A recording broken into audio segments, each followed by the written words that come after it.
जैसा कि हम देख रहे हैं कि हमारे पास दो क्वाड्रेटिक इक्वेशंस हैं और अब हम देखते हैं कि क्या इनके जो रूट्स हैं क्या किस तरीके से वो चेंज हो सकते हैं। यानी अगर हम फर्स्ट इक्वेशन को सॉल्व करते हैं, जैसे कि अगर चले मैं क्वाड्रेटिक फार्मूला अप्लाई करता हूं, तो मेरे पास जो स्टैंडर्ड क्वाड्रेटिक इक्वेशन है, सबसे पहले मैं उसे लिखूंगा ax² plus bx plus c equal to 0। और यहाँ से अगर मैं कंपेयर करता हूँ इन दोनों इक्वेशंस में, तो यहाँ से मुझे पता चलता है कि मेरे पास जो कोफिशिएंट ऑफ x² है वो 2 है, जबकि कोफिशिएंट ऑफ x जो है वो हमारे पास 3 है, और जो कांस्टेंट है हमारे पास वो -1 है। अब क्वाड्रेटिक फार्मूला हम जब अप्लाई करते हैं, जो कि इक्वल होता है जी -b plus minus square root of b² minus 4ac divided by 2a। और जब मैं इस फार्मूला में इन वैल्यूज को लिखता हूं तो मेरे पास जो आंसर आता है कुछ इस तरह से होगा कि -b यानी 3 का नेगेटिव -3 प्लस माइनस b का स्क्वायर यानी 3 का स्क्वायर क्या होगा जी 9 माइनस 4a। a हमारे पास क्या है 2 और c हमारे पास है -1 और होल डिवाइडेड बाय आएगा जी 2 इंटू a हमारे पास क्या है जी 2 है। तो अब हम ये देख रहे हैं कि हमारे पास जो इस इक्वेशन का जो रूट्स हैं वो कुछ इस तरह से आ रहे हैं जी कि x इक्वल टू यानी यहाँ पर आ जाए -3 plus minus square root of 9 plus ये प्लस हो जाएगा किस तरह से जी माइनस इंटू माइनस प्लस 4 2 जार 8। तो इस तरह से आ गया हमारे पास डिवाइडेड बाय 2 को 2 से ज़रब देंगे तो ये आ जाएगा जी 4। तो इस तरह से हमारे पास जो रूट बना वो ये बना कि x इक्वल टू आ रहा है -3 plus minus square root of 17 over 4। अब हम देखें तो ये एक रैशनल यानी यहाँ पर ये एक रैशनल नंबर है 3, लेकिन जो अंडर रूट के अंदर 17 एक प्राइम नंबर है, तो इस वजह से ये एक इर्रेशनल हमारे पास टर्म आ गई और फिर इर्रेशनल टर्म होने की वजह से पूरा एक्सप्रेशन जो इर्रेशनल हो गया। अब हम ये करते हैं कि एक और जो हमारे पास क्वेश्चन है अगर हम इसे सॉल्व करते हैं, इसी तरह हम अगर इसको स्टैंडर्ड क्वाड्रेटिक इक्वेशन से अगर कंपेयर करते हैं तो हमें पता चलता है जी x² का कोफिशिएंट 9 है, जबकि x का कोफिशिएंट जो है वो -30 है, जबकि हमारे पास कांस्टेंट जो है वो 25 है।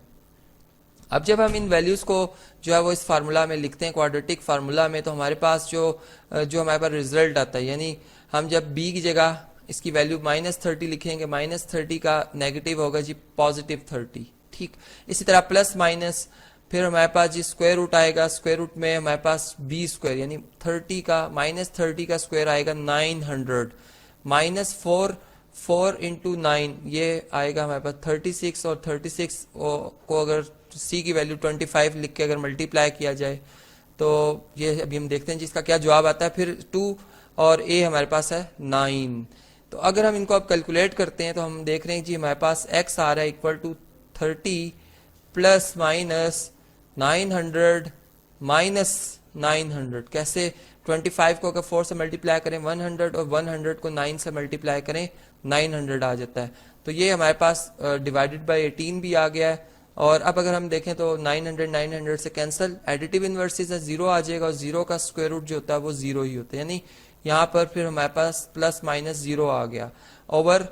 18। और नेक्स्ट में अगर हम किसी भी एक नंबर में अगर हम 0 ऐड करें या सब्ट्रैक्ट करें वो नंबर सेम रहता है, तो यहाँ पर फिर x जो है वो 30/18 आ जाएगा, जो कि फिर 6 के टेबल से अगर हम देखें तो इनका कॉमन डिवाइजर जो है वो 6 है। 6 को 5 से मल्टीप्लाई करें 30 आता है और 6 को 3 से तो ये 18। तो हमारा जवाब 5/3 आया। अब हमने ये देखा कि हमारे पास जो दोनों इक्वेशंस को मैंने अलग अलग सॉल्व किया, इसमें जो हमारे पास जो मेन वजह बन रही है कि जो कि नेचर जो कि रूट की नेचर को तब्दील कर देती है। अगर हम यहाँ पे देखें तो जो रूट की नेचर है वो एक इर्रेशनल नंबर है, यानी ये बिलोंग करेगा क्यू प्राइम को, जबकि ये जो रूट है ये बिलोंग करेगा रैशनल नंबर को। अब ऐसा क्यों है? ये सिर्फ और सिर्फ इस वजह से कि जो हमारे पास जो एक्सप्रेशन यहाँ पे लिखा हुआ है जो कि अंडर रूट के अंदर आ रहा है b² माइनस 4ac, यही वो एक्सप्रेशन है जो कि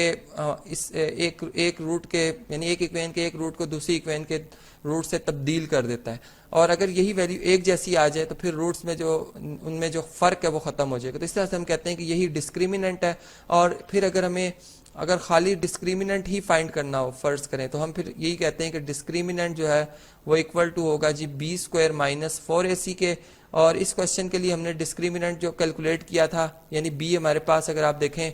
तो हमने यहाँ पर b² की जगह 9 लिखा था हमने और माइनस 4ac हमारे पास 8, तो 9 प्लस 8 ये 17 बना। और अगर इस क्वेश्चन के लिए अगर हम देखें तो यहाँ पर हमारे पास जो डिस्क्रिमिनेंट आया वो हमने ऐसा से कैलकुलेट किया था कि b² -4ac, तो ये हमारे पास बना था 900 -900 जो कि 0 के इक्वल है। तो इस तरह से हम डिस्क्रिमिनेंट भी फाइंड कर लेते हैं और उसका जो पर्पज़ है कि आखिर क्यों फाइंड किया जा रहा होता है वो भी हमें यहाँ से समझ आ जाती है।